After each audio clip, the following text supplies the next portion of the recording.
घमंडी राजा की कहानी। एक बार की बात है, एक राज्य था जिस पर एक अत्याचारी राजा का शासन था। राजा इतना अहंकारी था कि हमेशा खुद की प्रशंसा करता था, अपने अलावा कभी किसी और की प्रशंसा नहीं कर सकता था। एक बार उसके राज्य में एक साधु आया। साधु की प्रशंसा कुछ ही दिनों में पूरे राज्य में फैल गई। वह बहुत ही दयालु और बुद्धिमान था। लोग उनके समाधान पूछने के लिए आते थे और उन्होंने लोगों के प्रश्नों के उत्तर देकर उनकी मदद करता था।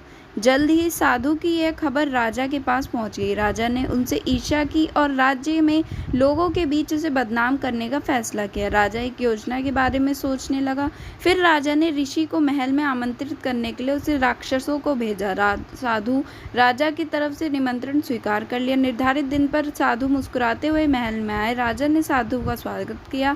फिर साधु ने कहा, हम आपके बुद्धि के बारे में लोगों से जानते हैं, इसलिए हम खुद आपके सामने देखना चाहते हैं। राजा ने कहा, मैं तुमसे कुछ सवाल पूछूंगा। जवाब में साधु मुस्कुराते हुए अपना सिर हिलाया। राजा के हाथ में काले कपड़ों का एक थैली थी। फिर राजा साधु से सवाल किया, बताओ मेरे हाथ में क्या है। साधु ने उत्तर दिया, महाराज आपके हाथ में थैली के अंदर एक पक्षी को पकड़े हुए हैं।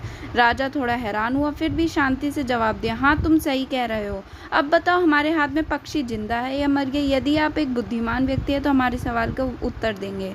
राजा अपने मन ही मन में योजना बनाई। अगर साधु कहता है कि पक्षी जीवित है तो वह पक्षी की गर्दन दबाकर उसे मार देगा और सभी लोगों को यह मरा हुआ पक्षी दिखाएगा। यदि वह कहता है कि मरा हुआ पक्षी है तो राजा पक्षी को जीवित रहने देगा और सभी को दिखाएगा कि यह जीवित है।